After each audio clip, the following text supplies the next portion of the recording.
రాయలసీమలో తిరుపతి లాంటిది అహోబిలం క్షేత్రము. ఈ క్షేత్రం సంబంధించి భక్తులకు సంబంధించిన సమస్యల మీద 3 సంవత్సరాల తర్వాత హిందూ దేవాలయాల పరిరక్షణ సమితి ఇక్కడికి వచ్చింది. అధికంగా టోల్గేట్ వసూలు, అంటే కారు వస్తే 100 రూపాయలు వసూలు చేయాల్సినటువంటి టోల్గేటు 150 రూపాయలు వసూలు చేస్తూ ఉంది. దీన్ని గుర్తించాం. దానికి సంబంధించిన విజువల్ కూడా ఇక్కడ తీసుకోవడం జరిగింది. అంటే భక్తులకు అదనంగా 100 రూపాయలు వసూలు చేయాల్సింది 50 రూపాయలు వసూలు చేయడం, అదనంగా చేయడం అనేటువంటిది చాలా తప్పు. రెండవది, హోటల్ లక్ష్మీ నరసింహస్వామి హోటల్ అని కింద ఉంది. దానికి సంబంధించి హోటల్ నడిపేటువంటి వాడు నజీర్. ఇతను ముస్లిం. ఈ ముస్లిం మన దేవాలయాల్లో హోటల్ ఎందుకు నడుపుకుంటున్నారు? మీరు ఎందుకు స్వయం ప్రతిపత్తి తీసుకున్నారు? అహోబిల క్షేత్రం సంబంధించి మేము వ్యవస్థ బాగు చేస్తాం, మేము వ్యవస్థ చక్కదిద్దుతాం అన్నట్టుగా మీరు దేవాలయం స్వయం ప్రతిపత్తిగా తీసుకున్నారు.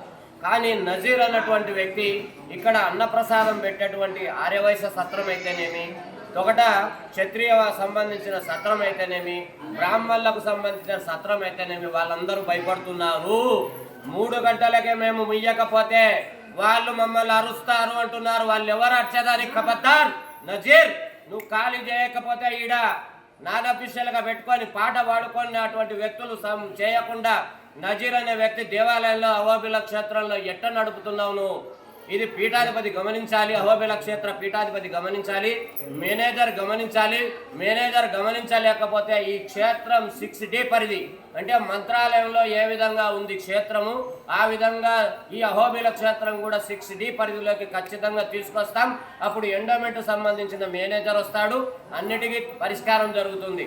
నజీర్ దగ్గర భోజనాలు తినడానికి హిందువులు మేము ఇక్కడ ఉన్నామా? ఆయన గోమాతను తింటాడో మళ్ళీ ఏం తింటాడో తెలియదు. అటువంటి వ్యక్తులు అహోబిల నరసింహస్వామి క్షేత్రంలో భోజనాలు పెడితే మేము తినడానికి సిద్ధంగా ఉన్నామా?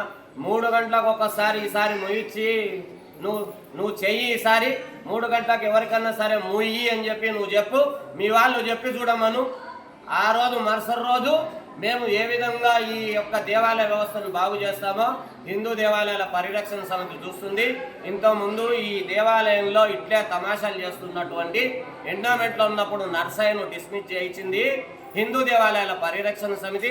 తర్వాత తిమ్మన్నాయుడు అర్చకులను బాధపడుతున్నాడని తెలిసి అర్చకులను నిద్ర లేకుండా చేస్తున్నాడని చెప్పి ట్రాన్స్ఫర్ చేయించి ఇచ్చిపెట్టలే. తిమ్మన్నాయుడు జాగ్రత్తగా ఉండు, అర్చకులు గంట కొడితేనే, అర్చకులు ఆరతిస్తేనే మీకు డబ్బు వస్తుంది, అటువంటి అర్చకులను గోడాడిస్తే కబద్దారని చెప్పి తిమ్మన్నాయుడు కూడా చెప్పినాం. మరి అక్కడి నుండి మీరు స్వయం ప్రతిపత్తి తీసుకొని నజీర్కు హోటల్ అప్పచెప్తారా? పీఠాధిపతి గారు గమనించండి, మేమే కళ్ళు మూసుకోలే. జై శ్రీరామ్, జై అహోబిలేశ, జై గోమాత.